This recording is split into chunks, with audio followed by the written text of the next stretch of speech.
hoje eu gostaria de, a partir de Apocalipse capítulo 2, versículos de 8 a 11, falar aos irmãos sobre algumas lições desse texto, a respeito do conforto do Evangelho para os que sofrem nele. Espero que Jesus e a glória dele saltem diante dos olhos dos irmãos nesta noite. E é esse o nosso desejo. E nós queremos que isso aconteça já a partir da leitura de sua palavra, que diz assim: ao anjo da igreja em Esmirna escreve: estas coisas diz o primeiro e o último, que esteve morto e tornou a viver. Conheço a tua tribulação, a tua pobreza, mas tu és rico. E a blasfêmia dos que a si mesmos se declaram judeus e não são, sendo antes sinagoga de Satanás. Não temas as coisas que tens de sofrer. Eis que o diabo está para lançar em prisão alguns dentre vós, para ser dispostos à prova, e tereis tribulação de 10 dias. Sê fiel até a morte, e dar-te-ei a coroa da vida. Quem tem ouvidos, ouça o que o Espírito diz às igrejas. O vencedor de nenhum modo sofrerá dano da segunda morte. Vamos orar. Feche os seus olhos. Senhor nosso Deus e nosso Pai, ó Deus, é com temor e tremor diante da tua palavra, que ó Deus, eu te clamo, eu te peço neste momento, pela direção do teu Santo Espírito, Senhor.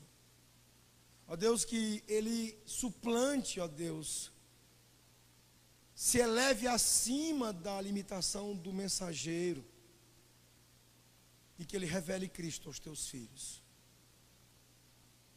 Ó Deus, que pela direção do Santo Espírito, a exposição deste texto, revelação do Senhor ao apóstolo João, entregue à tua igreja em todos os tempos. Ó Deus, seja entregue com fidelidade. Ó Deus, e te peço também pelos teus filhos e pelas tuas filhas, que o teu Santo Espírito, ó Deus, prepare os seus corações, esteja sobre eles, e ó Deus, faça a entrega desta palavra, ó Deus, enchendo-os de vida, que o Senhor os corrija, que o Senhor, ó Deus, os anime, os encoraje, os encha de esperança, a esperança da glória do teu Filho, e que eles não saiam aqui, ó Deus, como entraram, mas que eles possam sair renovados e animados, dispostos à vida para o Senhor. É o que nós te pedimos no nome de Jesus. Amém. Meus irmãos, há um vídeo nas redes sociais, no YouTube em particular, não sei se tem outros de streaming, chamado Tweets the Martyrs or Read Joelstein. É um vídeo que faz uma sátira com um pregador famoso dos Estados Unidos, o Joel Osteen, que é um defensor, um proclamador da teologia da prosperidade. E esse vídeo ele faz uma sátira contrastando a realidade histórica do cristianismo com as coisas que ele prega, que ele anuncia. O vídeo traz uma imagem da cabeça decepada de João Batista e os seus lábios se movendo e dizendo: não falem palavras de derrota, declarem: sou abençoado, sou forte, sou saudável, este será um grande ano. E isso de fato é realmente uma grande sátira, é muito irônico, porque não preciso explicar muito. Se você perguntar a cristãos professos hoje o que Deus quer para eles, na maioria das vezes eles vão dizer que Deus quer que eles sejam felizes. E quando você pergunta o que é felicidade a essas pessoas, eles vão defini-la em termos de saúde, riqueza, prazeres, coisas desse tipo. Infelizmente, meus irmãos, a igreja no nosso tempo, ela mede o que significa ser rico em Cristo pelas medidas do mundo. A medida histórica da igreja, no entanto, é muito diferente. É encontrada no sofrimento e na glória de Jesus Cristo, que molda para nós também sofrimento, desafios, perseguições, e uma maneira diferente de encarar tribulações. Isso para esta era, até que venha a era vindoura da segunda vinda do Senhor Jesus. Nós vemos esse contraste aqui no nosso texto, em Apocalipse capítulo 2, versículos de 8 a 11. A segunda mensagem profética de Jesus às igrejas da Ásia é para a igreja de Esmirna. Mas como se trata de uma carta chamada de uma carta encíclica, uma carta que na verdade, não obstante ter sido endereçada a uma igreja, ela fala de realidades que tocam a vida de todas as igrejas de Jesus, em todos os tempos, em todos os lugares. Então essa é uma carta de Jesus para vocês, para a igreja presbiteriana da 706 Sul, e para a vida dos irmãos que estão aqui, que são participantes do acampamento vindo de outras igrejas, para todas as nossas igrejas. Esta cidade, ela tem algumas coisas e particularidades que ajudam a estabelecer o contexto e explicar algumas coisas importantes da mensagem. Esmirna era um lugar maravilhoso para se viver, chamado de uma bela nova cidade. Resguardando-se algumas diferenças, eu acho que tem muito a ver com vocês, com Palmas. Por quê? A diferença é que é uma cidade chamada também de cidade ressuscitada, porque no 6º século antes de Cristo ela foi arruinada. Ela foi destruída pelo fogo completamente. E ficou em ruínas por 300 anos. Apenas por volta do século IV antes de Cristo, esta igreja foi reconstruída. E aí vem a semelhança com Palmas. Ela foi reconstruída como uma cidade modelo, como uma cidade planejada. Era conhecida pelo título de a Glória da Ásia. Tornou-se uma grande cidade comercial de aproximadamente 25 mil pessoas. Muito grande para os tempos antigos. As pessoas de Esmirna eram muito materialistas, porque elas eram abastadas, dedicadas ao comércio e muito bem-sucedidas financeiramente e comercialmente. E por conta disso viviam luxo e se alimentavam do luxo, desejando ainda mais luxo. Esmirna tinha também uma grande população judaica, que tinha ali uma grande sinagoga. E os judeus em Esmirna, eles odiavam os cristãos e os perseguiam.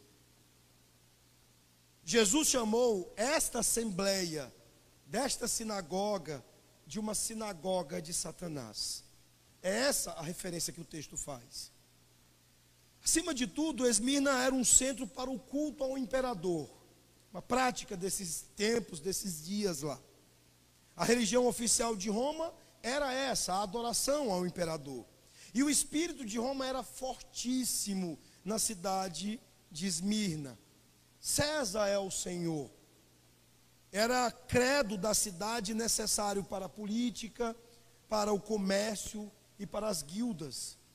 Espécies de controladoras da vida comercial. Daí a gente consegue já imaginar um tanto da exclusão que os cristãos sofriam, uma vez que todo o domínio da vida da cidade, fosse político, comercial, envolvia a idolatria e algum nível de concessão dela aos judeus, que eram também ferrenhos inimigos dos cristãos. Os judeus estavam isentos da adoração ao imperador, eram bem tratados por esses adoradores do imperador, e sobre nós, sobre os cristãos irmãos nossos lá, eles vinham com toda a força. E os cristãos não estavam isentos dessa adoração. Nós vemos 3 forças espirituais convergentes para perseguir e para tentar destruir a igreja em Esmirna. Primeiro, a própria religião de Roma, que promovia aprisionamentos, confisco de propriedade, exílio e eventualmente a morte pelo martírio. Uma segunda força, o poder econômico, que excluía os cristãos. Eles promoviam o ostracismo na vida dos crentes, perda de empregos, impedimento de entrada nos negócios, processos judiciais, toda sorte de complicações na vida civil e profissional para esses crentes. A terceira força, a própria, já mencionada, oposição dos judeus, que promoviam difamação, escárnios, falsas acusações. E nos versículos de 9 e 10, Jesus reconhece essas três forças, pesando, pressionando sobre estes irmãos e promovendo sobre a vida deles tribulação, pobreza, difamação, prisão e até a morte. Nunca devemos acreditar que Roma não tenha sido profundamente religiosa. Foi. E foi terrivelmente religiosa e antagônica ao cristianismo. Quando muitas vezes nós supomos não vir sobre nós oposição e uma força de perseguição, porque achamos que ali não há religião, creiam-me, onde há irreligião, há religião. E esse é um dos casos que nós encontramos aqui na perseguição empreendida sob a liderança de Roma. Jesus, meus irmãos, está falando nesta carta, como ele sempre falou nos evangelhos. Ele fala uma série de paradoxos. O texto começa falando de Jesus como aquele que morreu, mas que também veio à vida, verso 9. Jesus, na sua revelação, não fala apenas de si mesmo dessa forma, mas ele fala da pobreza da igreja em Esmirna, em termos de uma pobreza real, do ponto de vista físico, material e concreto nessa realidade, mas ele continua dizendo: tu és rico. De que riqueza Jesus estaria falando? Certamente daquela que só os olhos, com as lentes do Evangelho, é capaz de reconhecer. Jesus fala daqueles que perseguiram a igreja como aqueles que dizem que são judeus, mas são uma sinagoga de Satanás. E ele oferece até mesmo o conforto de uma maneira também paradoxal. Porque em relação a estes que estão sofrendo, ele diz que eles são fiéis até a morte e receberão a coroa da vida. Verso 10. Diz que não serão feridos pela segunda morte, verso 11. Meus irmãos, aqui nesse texto, Jesus está escrevendo a igreja mais rica do mundo. E é isso que é impressionante no Evangelho. Ele muda tudo, mas ele não apenas muda tudo do ponto de vista dos seus efeitos sobre nós em termos transformadores e em torno de nós, mas fundamentalmente sob a perspectiva, a maneira de ver e de entender as coisas. Nós passamos a ver riqueza onde há pobreza. Nós vemos vida onde há morte. Esta é uma das coisas impressionantes do Evangelho. Aqui nós vemos que o padrão das mensagens entregues por Jesus a João às 7 igrejas sofrem uma pequena alteração. Todo o texto bíblico tem uma estrutura própria, inerente. Nós pregadores costumamos homileticamente desenvolver os argumentos do texto às vezes de uma outra maneira, com uma pesquisa nossa própria, mas todo o texto tem ali, se você souber fazer uma exegese, a sua própria estrutura. E nesta carta e nas outras, Jesus ele sempre usa uma estrutura.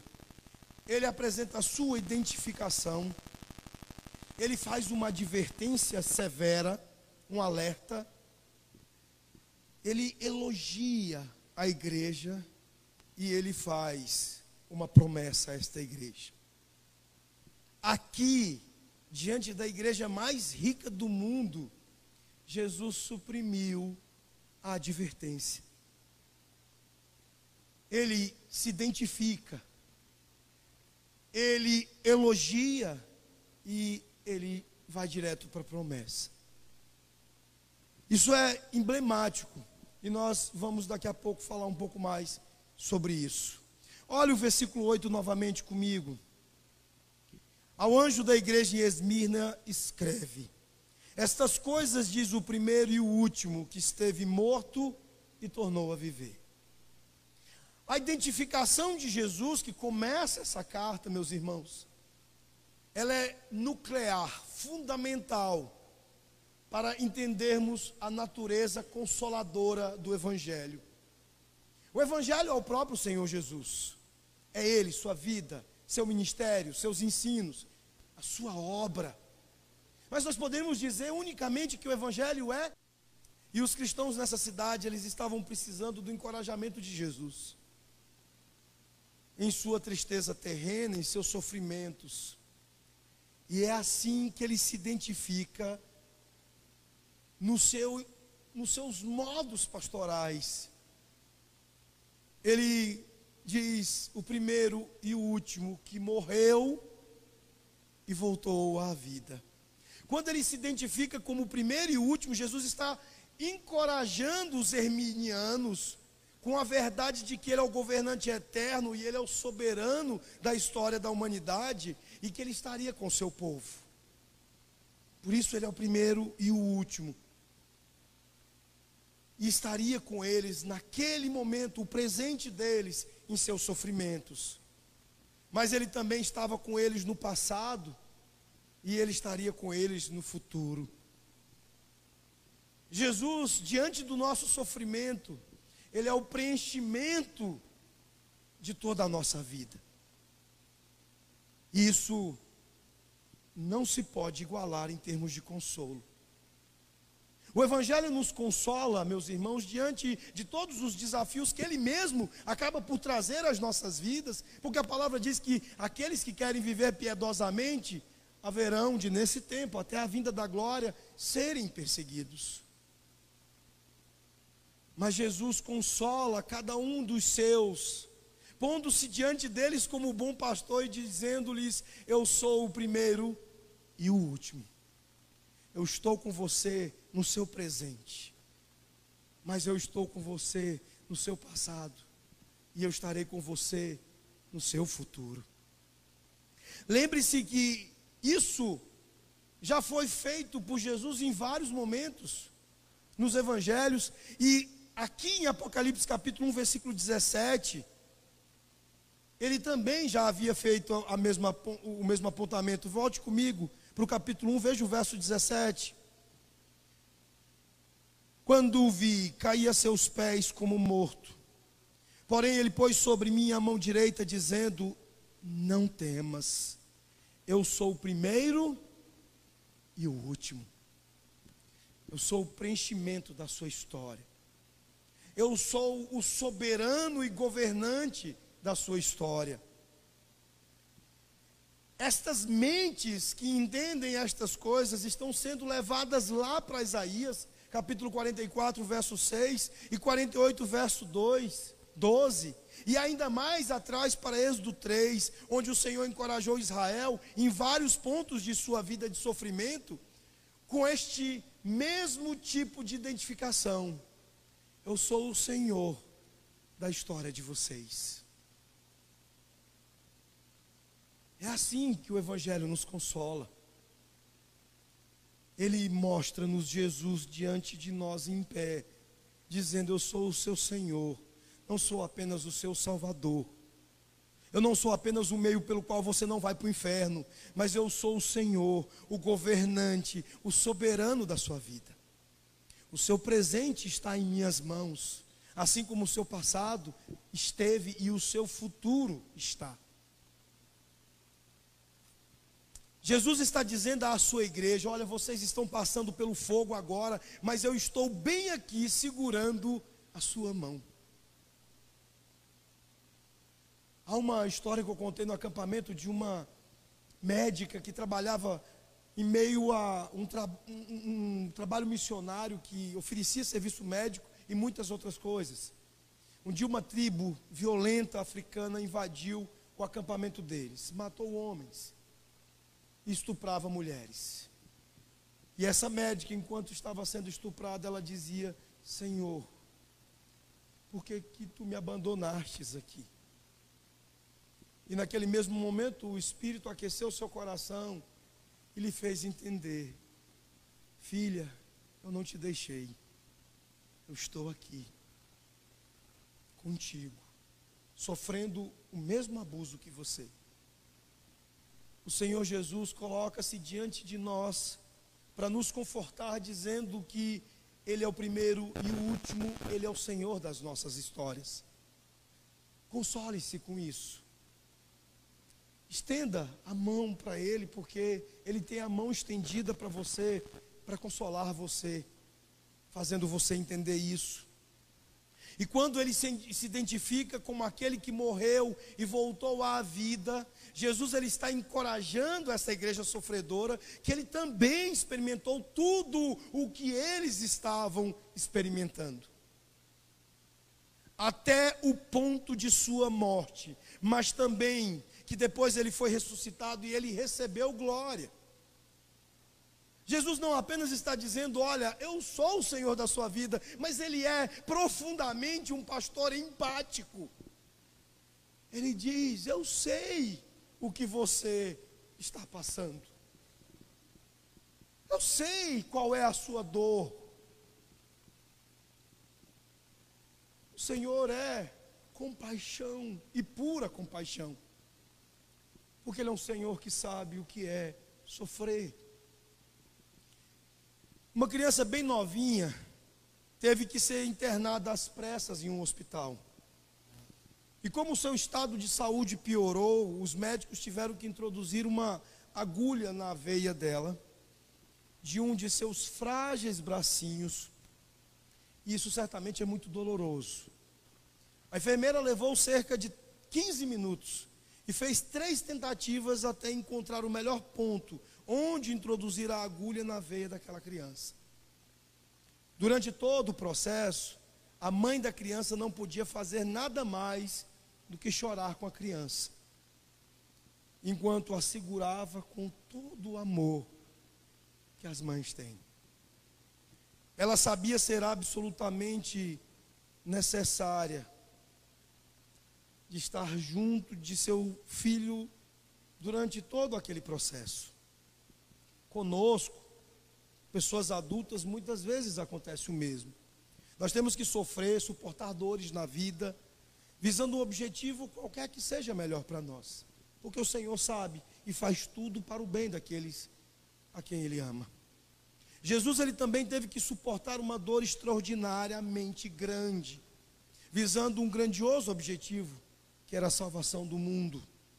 Por isso, meus irmãos, na próxima vez que a vida lhe for dolorosa, olhe para a cruz e conheça aquele que compreende a sua dor, Jesus, e saiba de uma coisa: Ele quer segurar os seus braços e Ele quer acolher você sobre Ele próprio com muito amor. Ele é o nosso consolo. Ele é o nosso consolo. Talvez você esteja sofrendo, eu não sei. Eu não sei a realidade de cada um de vocês aqui. Mas eu posso dizer com segurança para você do que você precisa. Há um pastor posicionado na sua vida, identificado como o seu pastor, e o nome dele é Jesus Cristo. E Ele conhece você. E Ele sabe o que são dores. E Ele vai cuidar de você. Segunda coisa que o Senhor nos apresenta para entendermos e nos consolarmos diante de tantas lutas que temos no meio do Evangelho, é que também por ser esse pastor, Ele nos conhece ao ponto de nos recomendar, de nos elogiar, de reconhecer em nós o que Ele mesmo fez. E é isso que Jesus faz aqui nos versos 9 e 10. Ele diz: olha, eu conheço a tua tribulação, a tua pobreza, mas tu és rico, e a blasfêmia dos que a si mesmos se declaram judeus e não são, sendo antes sinagoga de Satanás. Não temas as coisas que tem de sofrer. Eis que o diabo está para lançar em prisão alguns dentre vós, para ser dispostos à prova, e tereis tribulação de 10 dias. E então ele diz: ser fiel até a morte, e dar-te-ei a coroa da vida. Jesus, ele prossegue, além de se identificando, elogiando, porque a maneira como ele fala do seu conhecimento dessa igreja, fala da qualidade dele como pastor, mas também recomenda estes crentes. Enquanto ele veementemente condena a sinagoga de judeus, dizendo que eles são sinagoga de Satanás, ele vê nesse seu povo, um povo dele, não apenas necessitado de consolação, mas um povo verdadeiramente dele. Jesus está certo de que eles são as suas ovelhinhas amadas. E da mesma forma, Jesus não está apenas posto como seu bom pastor, mas creia-me, encontre e reconheça o seu valor no quanto você é amado do Pai, do Filho e do Espírito. E de maneira muito especial, Jesus está falando aqui do amor dele por estes irmãos. O Antigo Testamento diz do povo de Deus como a menina dos olhos de Deus. Por que Jesus está tão cheio de compaixão destes irmãos? Porque ele os ama. São suas ovelhinhas queridas, amadas. Elas são as meninas dos olhos de Jesus. Quando ele usa a expressão aqui no grego, eu conheço, é no sentido de que ele os tem intimamente conhecidos. Ele não apenas sabe, não apenas tem informação, mas por lhe pertencerem, Jesus tem especialmente, intimamente um conhecimento deles. E isso move a relação aqui. Quando foi a última vez que você viu um livro cristão vendido por todos os habituais suspeitos evangélicos sobre pobreza e perseguição? Nós criticamos muito os neopentecostais, os professantes da teologia da prosperidade. Mas vocês já pararam para pensar que nós não gostamos de falar também de pobreza, de tribulação, de sofrimento? Meus irmãos, infelizmente hoje a igreja é tão mundana que ela, de uma maneira ampla, não apenas entre os da teologia da prosperidade, ela mede o sucesso como o mundo faz, em termos de riqueza, em termos de influência. Eu suspeito que até os pastores já começam a fazer isso. Nós estamos preferindo pastores que estudaram nos Estados Unidos, aqueles mais humildezinhos, mas que têm ministérios fiéis e cheios do brilho do evangelho. Parece que aos poucos estamos perdendo o interesse. Mas o sucesso exterior, assim chamado, não é marca de uma igreja verdadeiramente bem-sucedida na estimativa do Senhor. As outras igrejas, nenhuma delas é referida como: tu és rica. Jesus olha para esta igreja, que está imersa em sofrimento e perseguição, e diz: olha, mas vocês são ricos, porque aos meus olhos é o que eu vejo. Olha que elogio o Senhor faz aqui aos irmãos fiéis e que estão sofrendo por causa do evangelho. Tu és rico. Existem 3 marcas de uma igreja verdadeira e nenhuma delas tem nada a ver com fama, fortuna, desempenho, habilidades. Em nenhum lugar diz que a igreja verdadeira é aquela que tem um pastor poliglota, fiel pregação das Escrituras, correta administração dos sacramentos e aplicação da disciplina eclesiástica. É o que tradicionalmente a fé reformada tem reconhecido como as marcas de uma verdadeira igreja. Eu gostaria de aqui introduzir uma coisa que será mais entendido pelos que estavam no acampamento. Eu disse a vocês que a igreja do Senhor, ela, em parte do seu propósito, existe para exibir ao mundo a sabedoria de Deus. E que isso significa que a igreja existe para exibir ao mundo o evangelho, ser o evangelho tornado visível aos olhos de todos. E faz isso tornando o evangelho audível na pregação, tornando o evangelho visível nos sacramentos e mostrando na prática o evangelho através da disciplina eclesiástica. E nestas coisas nós não temos distinção cultural ou econômica ou nada disso. É o evangelho vivido, experimentado, provado na vida destes irmãos de Esmirna, que faz o Senhor olhar para eles e dizer: tu és rico. Consolem-se com o fato de que o evangelho na vida de vocês tornam vocês estimados pelo Senhor. O evangelho veio ao mesmo tempo porque vocês foram amados por Ele antes da fundação do mundo. E o evangelho estende os efeitos objetivos e subjetivos deste amor à vida de vocês, e por toda a eternidade vocês serão estimados pelo Senhor.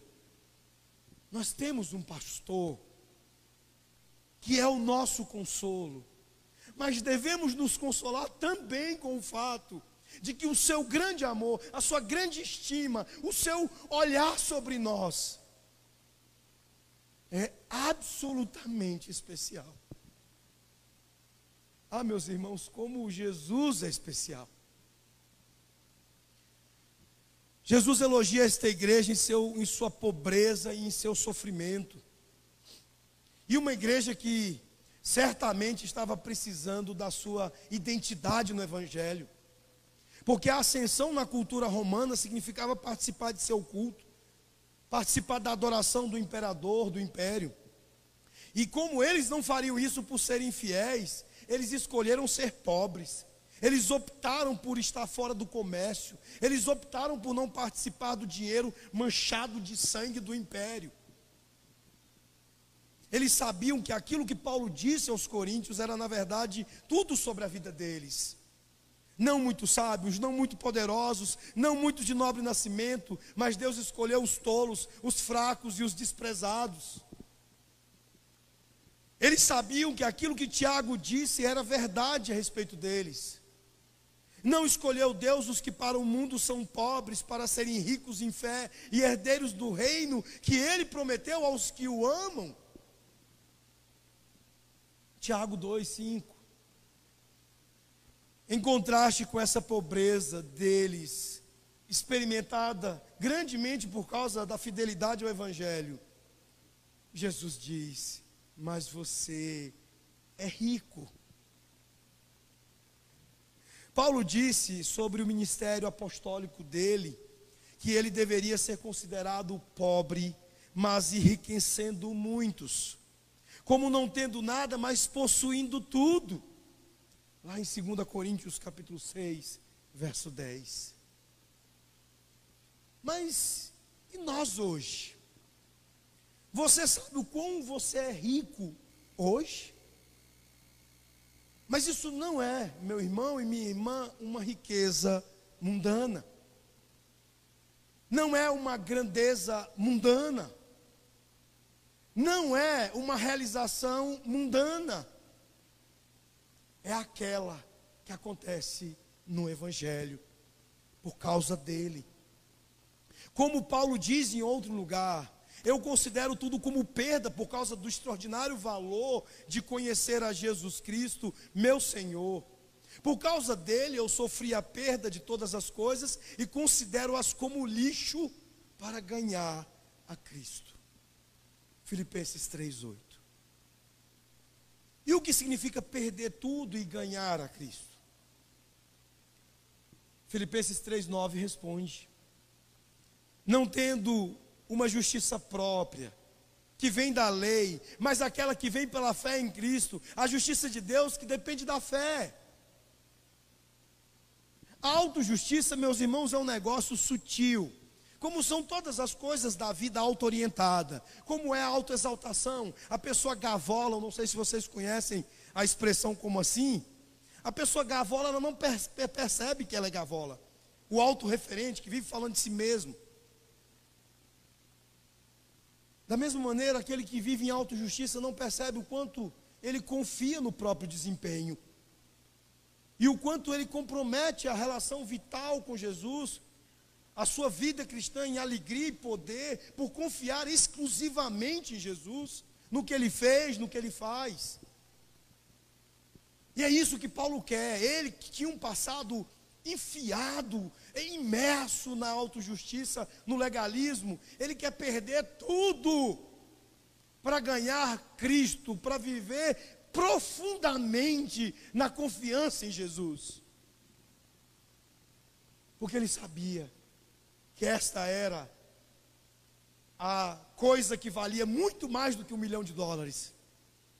Ele sabia que essa era aquela coisa que muitos chamam de o buzilis. Este é o bingo cósmico, universal. Confiar em Jesus e investir tudo na vida nele. Rendendo-se a Ele completamente, confiando somente nele.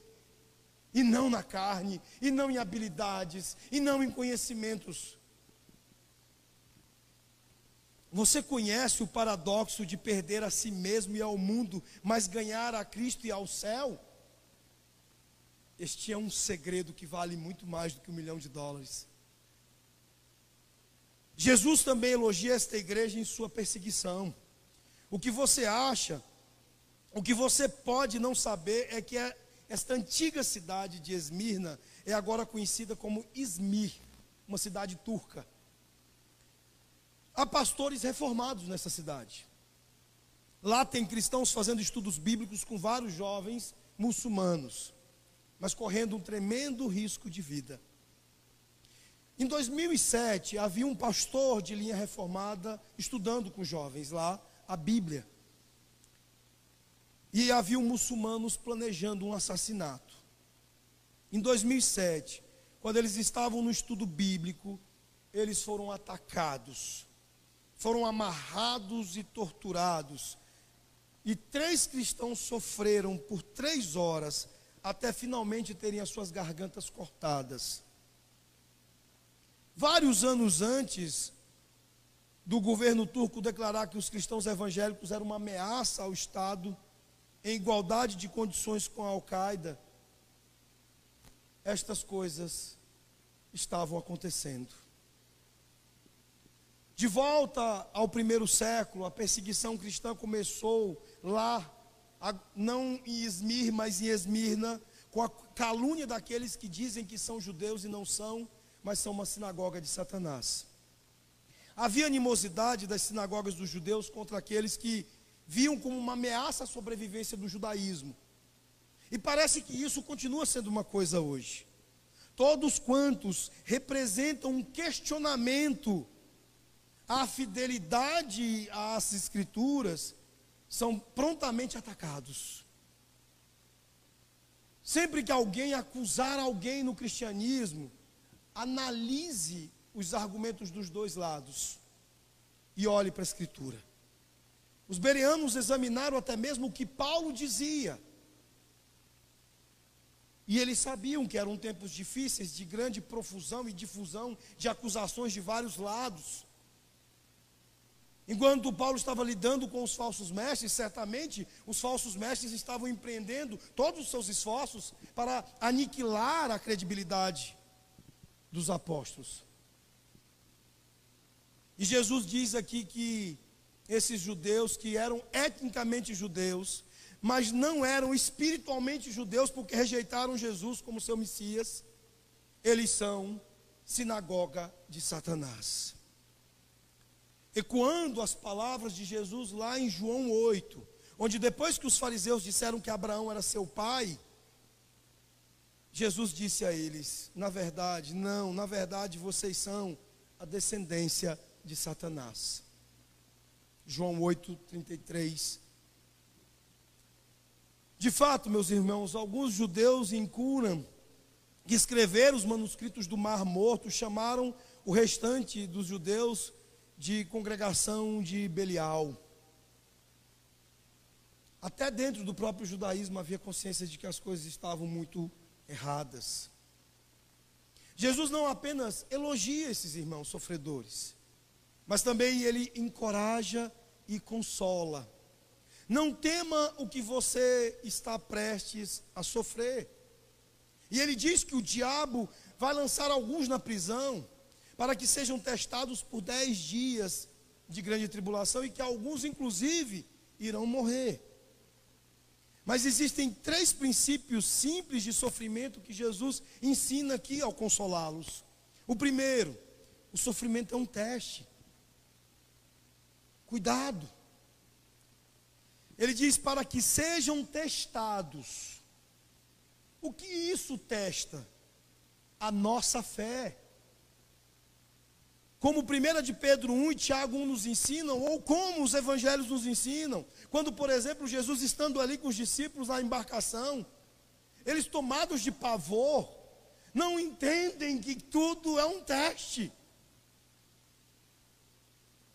Nós somos submetidos às panelas de pressão do nosso Deus, a duras provações, a duras tribulações, para que Deus possa arrancar a fé dos nossos corações.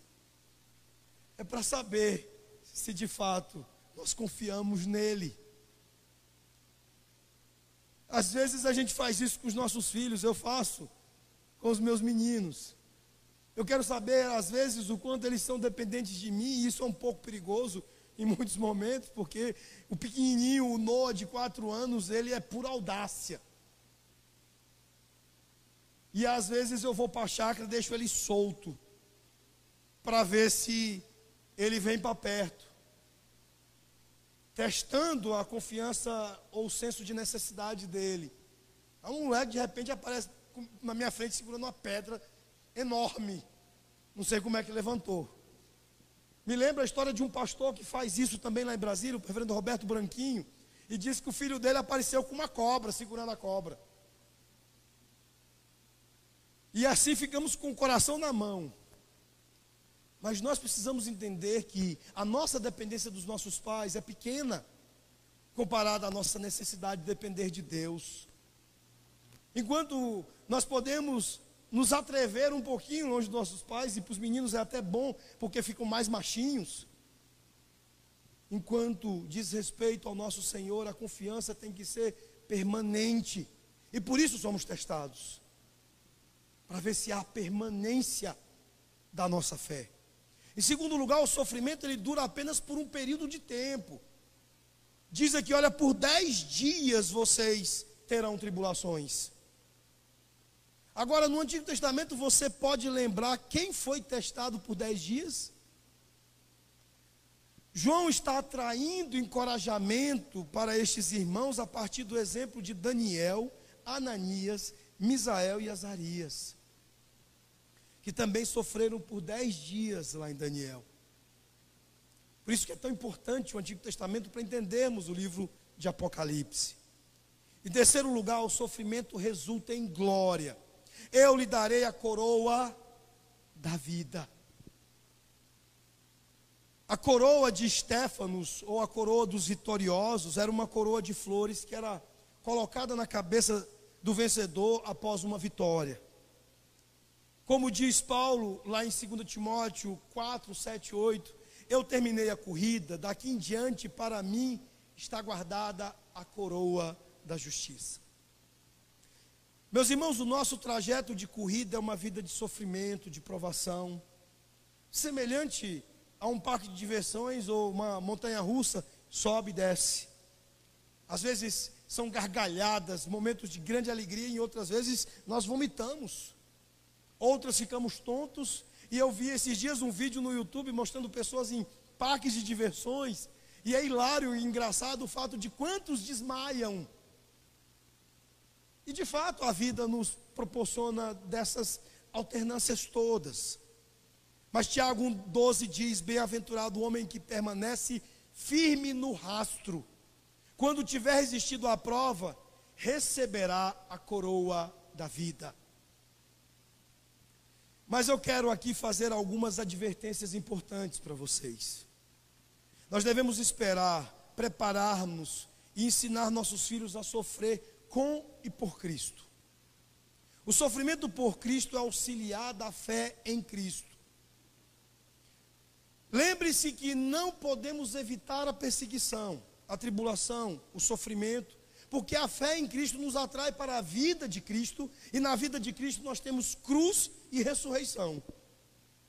Nós devemos ter certeza, no meio de tudo isso, que estamos sofrendo pelo motivo certo. Não porque somos antipáticos, excessivamente críticos, sem tato, porque somos mal educados, porque somos rudes, porque somos preconceituosos, radicais ao extremo, defensor de alguma coisa muito morta que não é Deus. Nós devemos sofrer porque nós desejamos viver piedosamente em Cristo, para Cristo, e não em nome dele, fazendo algumas pequenas atrocidades. Se você estiver sofrendo porque é chato pra caramba, não queira dizer que isso é por causa de Jesus. Tenha cuidado de estar certo, de que o seu sofrimento, as suas provas, as suas tribulações, realmente são por conta da fidelidade sua ao Senhor. 2 Timóteo 3, 12 e 13. De fato, todos os que desejam viver uma vida piedosa em Cristo serão perseguidos, enquanto as pessoas más e impostoras irão de mal a pior, enganando e sendo enganadas. Não confunda sofrimento piedoso e não esteja enganado, porque isso será de mal a pior para você. E verso 11, ele termina este pequeno ensaio sobre a consolação do Evangelho aos que sofrem. Quem tem ouvidos, ouça o que o Espírito diz às igrejas. O vencedor de nenhum modo sofrerá dano da segunda morte. Em tudo quanto Jesus se posicionou, se identificou e elogiou e disse a respeito desses irmãos, nós já estamos consolados. Mas ele leva-nos ainda a uma promessa. Observe uma ironia aqui. Ser conquistado na morte é, na verdade, uma vitória. Ser derrotado nesta vida, porque Cristo está ganhando, é a verdadeira vitória. Nossa morte leva ainda a mais vida. E vocês já entenderam o suficiente aqui. Morrer para este mundo, para nós mesmos, investirmos cada vez mais no Evangelho. Tudo isso fará você perder para esse mundo e ganhar na eternidade. Em particular, Jesus ele promete ao crente que é fiel nesta vida, até o fim, até a morte, que ele ou ela não será ferido pela segunda morte. A primeira morte é óbvia, deixar esta vida para a vida por vir. Mas qual é a segunda morte aqui? Mais tarde, no capítulo 20, versículo 6, nós lemos sobre a segunda morte. E o texto diz que ela não tem poder sobre nós. Então, no versículo 14 desse mesmo capítulo 20, nos é dito mais claramente o que ela é. Diz que chegará o tempo em que a morte e o Hades serão lançados no lago de fogo. E finalmente, no capítulo 21, versículo 8, lemos que todos os que estão fora da Nova Jerusalém experimentarão o lago que arde como fogo e enxofre, que é a segunda morte. Então, o que é isso? Isso é, meus irmãos, a condenação eterna. Não vamos simplificar e ser simplistas dizendo que é o inferno. É a eternidade, experimentando a presença de Deus em ira e em condenação. Isso não nos alcançará. Nós estamos certos de que todas as coisas podem nos atingir, até ferindo a nossa própria vida física. mas não seremos alcançados pela ira de Deus e pela condenação eterna. Aqueles que creem em Jesus nesta vida, sofrendo tribulações por seu nome, eles são enriquecidos pela fé salvadora e eles são os que recebem uma ressurreição espiritual junto ao novo nascimento. E embora muitas vezes eles sejam pobres nas coisas do mundo, os crentes aflitos, eles são ricos no reino de Deus. E tendo sido vivificados para Deus pela fé, eles não têm medo da segunda morte, que é a condenação eterna. Já que com Jesus, eles já passaram da morte para a vida. A promessa de vitória para os mártires que dão a vida por causa da sua fé é importante para igrejas perseguidas como esta igreja e para muitas hoje espalhadas pelo mundo. E de fato, exatamente quando parece que Satanás vence, quando assegura a sentença de morte para os santos, em vez disso, o que Jesus disse está prometido a eles? Os santos recebem a coroa da vida. Então, quando você abrir o YouTube e ver aqueles vídeos chocantes de execuções de cristãos pelo Estado Islâmico, ou de fotos terríveis de igrejas destruídas, explodidas pelo Boko Haram na Nigéria, que você possa prantear a dor sentida por eles, mas que isso se siga pelo riso exultante de que estes que os mataram serão alcançados pela ira e justo juízo do Senhor, mas que aqueles que foram receberam a coroa da vida. Eles não são perdedores, eles são os verdadeiros ganhadores e vitoriosos deste mundo. E essa promessa de vida eterna não vem daquele que imita o poder de dar vida, que é o diabo, mas daquele que estava morto e agora está vivo para todo sempre, e tem as chaves da morte e do Hades na mão. O ponto de aplicação para nós, meus irmãos, retirados desta carta de Cristo aos Herminianos, é simples.